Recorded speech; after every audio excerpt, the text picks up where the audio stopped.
ബോണിന്റെ fighting ability കണ്ടതോടെ ബോണിന്റെ fight പ്രൊമോട്ടറായി തുടരാൻ pinball ആഗ്രഹിച്ചു. ബോണിന് അതിലൊന്നും യാതൊരു പ്രശ്നവും ഉണ്ടായിരുന്നില്ല. എത്രയും വേഗം തനിക്ക് ഹാമർമാനെ കീഴ്പ്പെടുത്തണം എന്നതായിരുന്നു ബോണിന്റെ ലക്ഷ്യം. തിരികെ മടങ്ങുമ്പോൾ കാറിൽ വെച്ച് ബോൺ ഏഞ്ചലയെ പറ്റി പിൻബോളിനോട് ചോദിക്കുന്നു.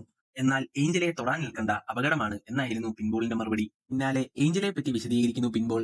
ഏഞ്ചല പണ്ട് മാരീഡ് ആയിരുന്നു. എന്നാൽ ഏഞ്ചലയുടെ ഭർത്താവിനെ 3 കൊലപാതക കേസിൽ കുടുക്കി ജയിലിലേക്ക് അയക്കുകയാണ് ജെയിംസ്.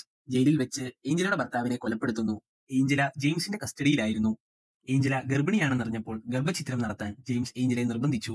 കുറെ നാളുകൾ പിന്നീട് ഏഞ്ചലയെ പറ്റി വിവരമൊന്നും ഉണ്ടായിരുന്നില്ല. പിന്നീട് ഏഞ്ചല ജെയിംസിനൊപ്പം കാണപ്പെട്ടു തുടങ്ങി. അപ്പോഴേക്കും ഏഞ്ചല മയക്കുമരുന്നിന് അടിമപ്പെട്ടിരുന്നു. അതിനുശേഷം ഏഞ്ചലയ്ക്ക് ജെയിംസിന്റെ കയ്യിൽ നിന്ന് രക്ഷപ്പെടാനായില്ല. പിൻബോളിന്റെ പക്കൽ നിന്നും ഏഞ്ചലയെ പറ്റിയെല്ലാം ബോൺസ് മനസ്സിലാക്കി. അതേസമയം തന്റെ ബിസിനസ് പാർട്ട്ണറിനൊപ്പം ഒരു വിരുന്നിൽ ഏർപ്പെടുകയാണ് ജെയിംസ്. എന്നാൽ തന്റെ ബിസിനസ് പാർട്ട്ണർ പറഞ്ഞ ചില വാക്കുകൾ ജെയിംസിന് ഇഷ്ടമാകുന്നില്ല. ഉടൻ തന്നെ അരയിൽ നിന്ന് വാളെടുത്ത് ബിസിനസ് പാർട്ട്ണറിനെ വകവരുത്തുന്നു ജെയിംസ്. അത്രമേൽ ക്രൂരനായിരുന്നു ജെയിംസ്. ഇതേസമയം ബോൺസിന്റെ ജീവിതത്തിലും മാറ്റങ്ങൾ ഉണ്ടാകുന്നു. ബോൺസിന്റെ അപ്പാർട്ട്മെന്റിൽ തന്നെ താമസിക്കുന്ന ഒരു വൃദ്ധനായിരുന്നു റോബർട്ടോ. ഇരുവരും തമ്മിൽ നല്ലൊരു സൗഹൃദം ഉടലെടുക്കുന്നു. ബോൺസിന് റോബർട്ടോയോട് മാത്രമായിരുന്നില്ല അടുപ്പം. ടമാര ദത്തെടുത്ത് വളർത്തുന്ന ഒരു കുട്ടി ഉണ്ടായിരുന്നു അവിടെ. ജെറാഡ് എന്നായിരുന്നു ആ കുട്ടിയുടെ പേര്.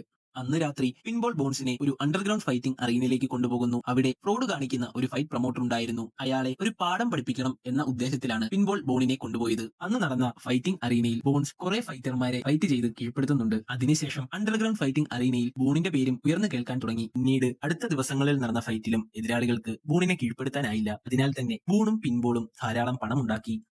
ധാരാളം പണമുണ്ടാക്കിയെങ്കിലും ബോൺസ് തന്റെ പരിശീലനത്തിൽ ഒരിക്കലും മുടക്കം വരുത്തിയിരുന്നില്ല. കാരണം ബോൺസിന് എന്തോ ഒരു ലക്ഷ്യം ഉണ്ടായിരുന്നു. അതിനാൽ തന്നെ അവനെ തന്നെ പരമാവധി ട്രെയിൻ ചെയ്ത് മെച്ചപ്പെടുത്തിക്കൊണ്ടിരുന്നു. ഒരിക്കൽ പരിക്കുപറ്റി ബോൺസ് വീട്ടിലേക്ക് വരുമ്പോൾ തമാര ബോൺസിനെ കാത്തു നിൽക്കുന്നുണ്ടായിരുന്നു. ബോൺസിനോട് അടുപ്പം കാട്ടി ബോൺസിന്റെ ഇഷ്ടം പിടിച്ചു പറ്റാനും അതുപോലെ തന്നെ ബോൺസിനെ ട്രീറ്റ് ചെയ്യാനുമൊക്കെ തമാര ശ്രമിച്ചു. കൂട്ടത്തിൽ ജെറാഡിനെ പറ്റിയും തമാര സംസാരിച്ചു.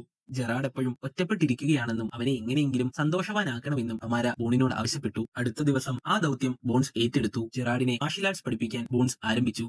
ഇതേസമയം ജെയിംസും ജെയിംസിന്റെ കൂട്ടാളികളും നഗരത്തിൽ അക്രമങ്ങൾ നടത്തിക്കൊണ്ടേയിരുന്നു. ഒരു ദിവസം റോഡിലൂടെ പോകുന്ന ഒരു സ്ത്രീയെ ജെയിംസിന്റെ കൂട്ടാളികളും ജെയിംസും ചേർന്ന് കൊലപ്പെടുത്തുന്നുണ്ട്. ഈ കൊലപാതകം നേരിട്ട് കാണുകയാണ് റോബർട്ടോ. അധികം വൈകാതെ ഹാമർമാനുമായി ഫൈറ്റ് ചെയ്യാൻ ബോൺസിന് അവസരം ലഭിച്ചു. എല്ലാവരും വളരെ ആവേശത്തോടെ കാണാൻ ആഗ്രഹിച്ച ഫൈറ്റ് ആയിരുന്നു അത്. എന്നാൽ എല്ലാവരെയും അതിശയപ്പെടുത്തി ഹാമർമാനെ നിഷ്പ്രയാസം ബോൺസ് കീഴ്പ്പെടുത്തുന്നു. തന്റെ കരുത്തനായ ഫൈറ്റർ ബോൺസിന് മുമ്പിൽ ആരുമല്ല എന്ന് ജെയിംസിന് മനസ്സിലായി. നാളുകൾക്ക് ശേഷം ഫൈറ്റിൽ തോറ്റതുകൊണ്ട് പിൻബോളിന് ജെയിംസ് പണം കൈമാറി. പിന്നാലെ ജെയിംസ് ബോൺസിനെയും പിൻബോളിനെയും ഡിന്നറിന് ക്ഷണിച്ചു. തന്റെ ഫൈറ്ററായി ഇന്റർനാഷണൽ ഫൈറ്റിംഗ് അറീനയിൽ ബോൺസ് പങ്കെടുക്കണമെന്ന് ജെയിംസ് ആവശ്യപ്പെട്ടു. വലിയ സമ്പന്നരായിട്ടുള്ള വ്യക്തികളുടെ ഫൈറ്റേഴ്സ് ആണ് ഈ ഇന്റർനാഷണൽ ഫൈറ്റിംഗ് അറീനയിൽ പങ്കെടുക്കുന്നത്.